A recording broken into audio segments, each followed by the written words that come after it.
Hello, fuckos, and welcome to this episode 35 of the Chris Hunter Comedy Podcast with me, Chris Hunter. Hello, how the devil are you? Are you doing well? Have you had a nice week? I hope you've had a nice week. Mine hasn't been too bad. Let's see, what have I done this week? This week we had a burger, as always, on Saturday. It was called the Big Trouble in Little China burger. As usual, it's from the cafe at the end of the universe. I love that place. It's so damn tasty. And this burger was friggin' ridiculously nice. Right, it sounds tasty. It tastes even better. This is what was on it, folks. Strap yourselves in, right? Oh, it was. So it was called the Big Trouble in Little China, right? And on it, it's got beef patty, crispy beef, hoisin sauce, sesame seeds, salt and pepper, onions and peppers, and prawn crackers. Oh, it was tasty. It was the kind of thing where you eat it, and rather than just saying, that was nice, I'd like another, you'd say, oh my god, put 50 more of them in me. So yeah, it was a really, really good burger. I enjoyed the crap out of it. Have any of you guys tried the place yet? I know a few of you have mentioned to me that you're tempted to try it. I think you should, and if you do, let me know. Drop me a tweet or something, because I'm curious to see how many people go there. From hearing it here, you know, I know a few of you have. I know who you are. You know who you are. But yeah, so anyway, hello folks. Are you doing well? It's the 7th. No, it isn't. It's the 11th of September today, which means it's the anniversary of 9/11, which is not a celebratory thing, but I wanted to talk very quickly about it. I can't believe it's been 17 years. I remember when it happened. This is how stupid I was. Not stupid, but how out of the loop I was as a kid. I was in school. I think it was science class. And a teacher came bursting in, middle of class, and just said to the other teacher, they've flown a plane to the other tower. And I was like, what? Somebody crashed a plane into school? And then, wait, what? Has our school got towers? Because, I thought I would have heard something, surely. And so I had no idea what was going on. And anyway, the teacher goes outside, and the classroom that we were in, it was next to one of those, you know, the caretaker's cupboards type things. It was next to one of them. So they open it, and, you know, as a kid, you're always like, what is in that room? And we found out that day. They opened it, it was full of mops and shit. But then in there was also the big TV, you know, the big wheelie out TV where you know it's going to be a good day. Because you got the big telly and they got to put Shrek on. Well, it wasn't Shrek this day, obviously, but most days it was good news. But today, yeah, they put it on, they put the TV on, put the news on, and we all just watched. And it was a weird day. Completely. But yeah, I thought the school was getting attacked because I had no idea that the first plane had happened. So when they said the second one's hit, I was like, whoa. Have we been crashed into? But yeah, so obviously that's really sad. I hope everyone is all right. I think we had a teacher from our school, I believe, who was in New York at the time. I don't think they were too well, if I remember right. I wish I could remember more information. Little interesting fact, you guys might not know this. Do you know Seth MacFarlane, the creator of Family Guy and American Dad and The Cleveland Show and Ted and all that cool stuff? Well, he was due to be in one of the planes that crashed into the Twin Towers. That's right, but because he was hungover, he missed his flight. He was late. They said, sorry sir, the flight is already boarded, you cannot get on this plane. And luckily, he didn't, because he would have been gone. So yeah, you know, every cloud. They say alcoholism's bad, but in that case, I guess it saved his life, didn't it? So this week, we went to a comedy show. I love going to comedy shows. We went to see the wonderful, fantastic Mr. Dave Gorman in the Lowry Centre in Salford Quays, Manchester. I've been told that Salford isn't Manchester, apparently, but they are, so I'm going to call it that. Yeah, it was really, really good. A great show. It was called With Great PowerPoint Comes Great Responsibility Points, which I think is the single best name I've ever heard for a show. Apart from today, actually, I heard Dave Gorman himself say that the only name he's heard that is like this, that is better, is by Joe Lycett, and it made me laugh so much. It's, you know, Joe Lycett, the stand-up. He has a show called That's the Way Joe Lycett, which I love that name. But anyway, yeah, so Dave Gorman, he was fantastic. I won't give you any information about this show because that spoils it. The kind of show that it is, you need to be there. You need to be enjoying every slide of his presentations, every joke. I can tell you, though, he did the single best joke about a giraffe that I've ever heard. And to be fair, I'm going to put it out on the table. I've not heard that many giraffe jokes, but the one that he told, I was very surprised that he told it. I thought, this is the kind of thing, I'm glad you're doing this on stage, because this would never fly on TV. And it surprised me. It put Dave in a little different perspective to me. And you know what? I think I liked it. So go and see him. He's on tour for the next 2 years, as far as I know, pretty much, or a year and a half. And yes, this giraffe joke will be your best bit, I'm sure. I have had... let's see, today I came back from the doctor's about an hour ago because I had myself a little health scare. That's right, folks. I had some freckly, weird, shapy thing on my skin that I was worried about, and then I realised, wait a minute, I've got 2 or 3 or 4 of these. Yes, it turned out there was 4. So I thought, oh, well, that's not good. Because me being me, in my brain, right, if I've got a headache, straight away it's like, oh, you might have a brain tumour. You know, so... that's the kind of brain I have, sadly, where I instantly think the worst case scenario. So obviously I'm going to see these things and like, oh, well, would you look at that? Here comes skin cancer. Well, I best get that checked, didn't I? So I went and got myself checked. It took a couple of weeks for the appointment to come through. And then I went and it turns out it's completely fine. So yay, I'm not going to die. What did he say it was now? It was something, popped blood vessels or something. So he said it happens with aging. People get this. It's fine. It's no problem. It is not cancerous, and it is completely and utterly benign, just like me and my career. No, I'm joking. Yeah, so that's good news, isn't it? I was quite happy with that. So of course I did what any sane person does when they find out they're not dying that day. I went next door to the Wetherspoons and I got myself a large mixed grill. I have never had a mixed grill before. I thought I'd be a grown up. I'd be a big old goof and buy myself that. And you know what? I ain't even sorry. It was bloody tasty. I didn't think I could finish it, but I did, and I don't know why.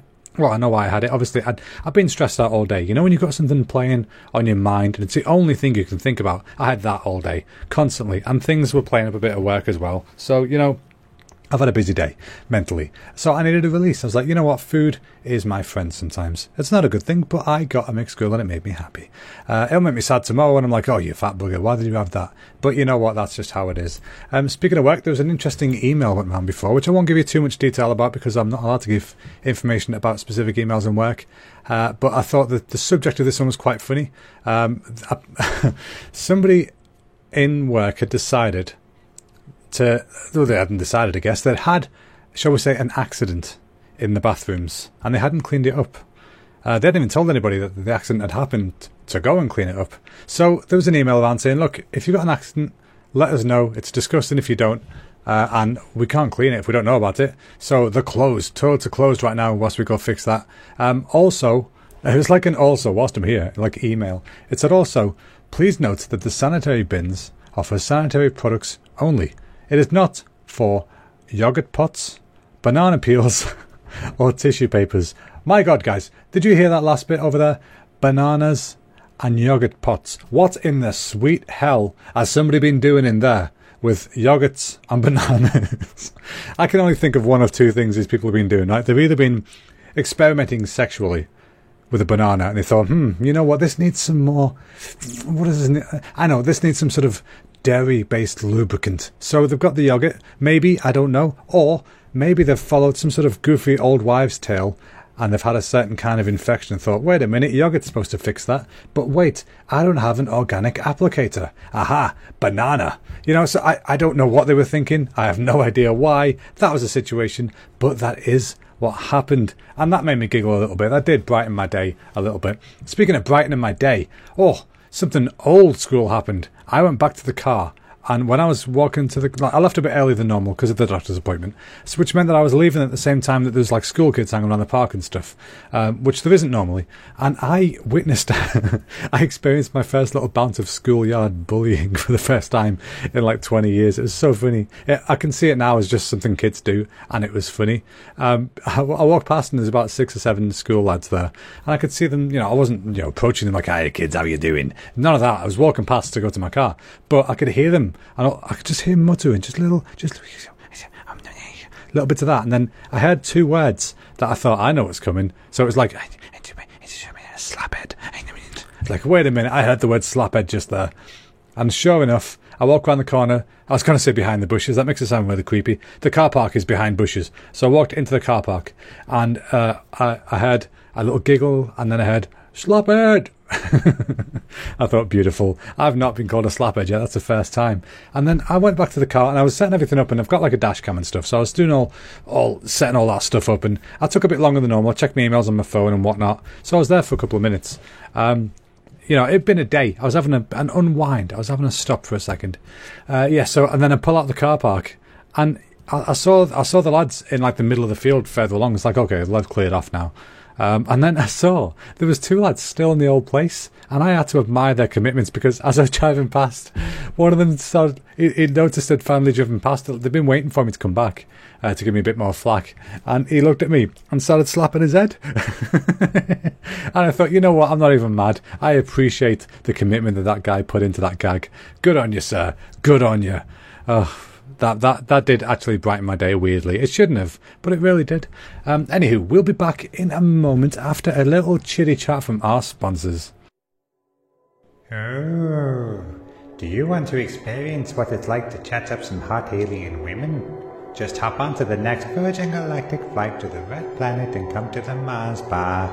The prices are great and the women are out of this world. Okay, yeah. That was a weird one this week. Anyway, on to the real advert. So, folks, do you like video games, board games, or card games? Do you like geek culture and you want to hang out with other people who share that same passion? Well, if you live near St Helens or the surrounding area, you are in luck, because Barzookoid is a brand new geek and gaming lounge located in St Helens Town Centre on Clawton Street. They've got everything that your geeky little heart could ever desire. There's games, food, drinks, events, you name it, they've probably got it. So, head on down to Barzookoid and have yourself some fun out of the sun. Now, as you guys know, me and the lovely Charlie have a gaming channel called LPG Tube on Twitch, and we recently, finally, started our podcast / streamcast. I don't know what they're actually called, but basically, it's an audio and a video podcast. So, there's going to be us on the screen streaming to people, so we're doing it live like a talk show on Twitch. So we do our thing, and then we save it to YouTube as well, so people can watch it there. And we're going to do it as a podcast like this, so you guys can listen to it on the old iTunes or Podcast Addict, whatever you use, you'll be able to do it. I haven't set that bit up yet, so it's only on YouTube at the moment. So if you head to youtube.com/LPGTube, you'll be able to watch it / listen to it. But anyway, excuse me, I did a cough. Charlie's brother borrowed our PSVR, the PlayStation Virtual Reality headset. And he borrowed it to play with a friend on a game called Farpoint, which is really cool. It's a game where you go around, I think it's Mars, and you got to shoot some aliens and stuff. It's just a fun, mental game. But it's like a full 360 game. So you run around in VR, and you can move anywhere. And it's so it can mess with your head a little bit. And he was kind of proof of that, because apparently he was actually sick from it. So Jack, you might remember the feeling of that, because when Jack played it, he was also quite sick with it. Luckily, I've not been ill with it, which is I'm so glad about, because I love it. But yeah, he was sick not once, not twice, not 3 times later. No, he was sick four times from playing it, and I felt truly awful for him. I felt like it was somehow my fault, which I know it's not, but some people will react differently to things. He's played it before.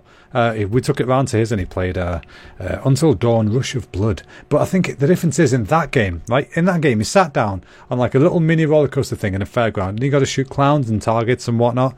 Whereas in the game he was playing over the week, over the weekend, whenever he borrowed it, that game is like a full immersion thing. So it feels a bit more real. So I think it also messes with your head a bit more.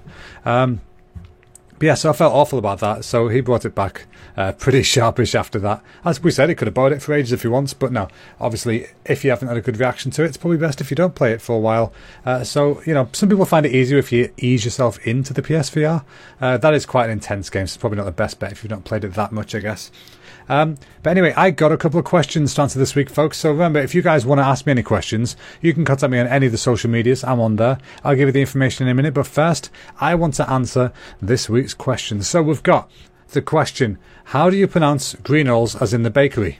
Well, I just did. It's Greenall's. That's how I pronounce it. I don't know if that's actually how you pronounce it, but I'm going to guess.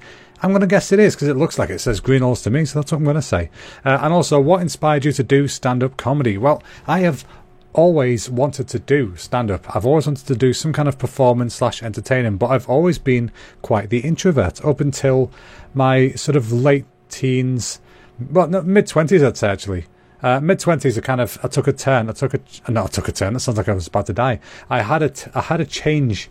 What happened was I've always wanted to be a stand-up or an actor or a musician or something along them lines. I just like to create, but I've never had the balls to get on stage and do it. So the turning point that I had was when I was sat at my desk at a software company I used to work at, and I got an email from my old tutor saying, look, we need someone to cover a class for just a couple of weeks until we get somebody, proper in to do the job.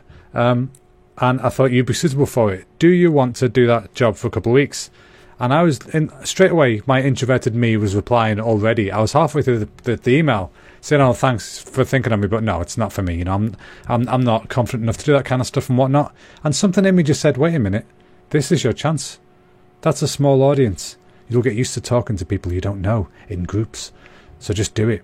And I thought, you know what? I got a serious case of the fuck it's that day. I was like, you know what? Fuck it. I'ma do it. So I replied. I said, yes, my friend. I would love to do that. When do I frickin' well start? And that started, that 2 weeks of covering teaching turned into 3 years of teaching. And I taught 9 classes, I think, over the time, including 10 actually, because including an adult Photoshop class. But anyway, the point is, it got me used to talking to groups of people and getting over that barrier. The initial classes, meeting my first classes, was terrifying. I felt like I was not right to be there. I felt like I'm going to call it out any minute, even though I was allowed to be there. Obviously, I was hired to be there. But, part of you just thinks you shouldn't be able to. Anyway, that's what I did to try and help me sort of get over the idea of being scared of stage and stuff like that, just being scared of an audience. And then from then on, I was like, you know what? I don't care. I really don't care what people think about me. I don't care. I don't have any ambitions when it comes to performing for people. I mean, now I do things like Twitch and stuff because that also helps. It helps me. I'll do stuff like this podcast, But yeah, so I thought once I'd done that, the teaching thing, I went to acting. I finally joined an amateur dramatics group that I've wanted to do forever. So I did that for a bit, and that gave me even more confidence. And my issue there was that I loved doing it, but I couldn't commit the rehearsal times, because the kind of work that I did, it can get really time intensive at times. So I thought, you know what? I think now is my time to finally go absolutely 100% balls deep and finally try stand-up. So I did. I thought, fuck it. If I do stand-up, I've only got me to rehearse with. I don't need to worry about being at, rehearsals at Thursday at 7 o'clock and letting people down if I can't make it. I don't need to worry about that because it's just me. I can rehearse in my car on the way to work. It works well. And it did. It works really well. And I'm looking forward to getting back to actually getting on the stage. I am definitely going to do it at some point. I just want a really nice solid set fest. But yeah, what inspired me to do it? I just realised I just rambled all the way around the actual question. What inspired me to do it? I grew up on stand-up comedy. I absolutely loved it. There was always some kind of stand-up videos in the house, whether it be Billy Connolly or Joe Pasquale. And weirdly, I think, or like Lee Evans or whatever. But yeah, strangely, I think my first stand-up, I was trying to think of this yesterday. I think my first ever stand-up experience was a Joe Pasquale video we had at home called Twin Squeaks. And you know what? I loved it. I think if I could find it today, I'd still love it. It's such... I don't remember many of the routines or anything like that. I probably would if I watched them. I'd probably just be able to recite them. But at the time, something clicked, and then I watched loads of Lee Evans and things. I'm not as big a fan anymore of Lee Evans as I used to be, because I don't like the reuse of material for so long. It's just a personal preference. People are fine with it, but I'd rather have a fresh thing every year. But yeah, so that's what inspired me. I watched old VHS tapes of Billy Connolly, Joe Pasquale and Lee Evans. Right, so remember, folks, if you've got any questions you want to ask me, or you want any advice, or you just want to hurl abuse at me, you can find me on any of the social medias at Chris Hunter Comedy. Apart from Twitter, where I'm at Chris Hunter Com, because I couldn't fit comedy on it, apparently.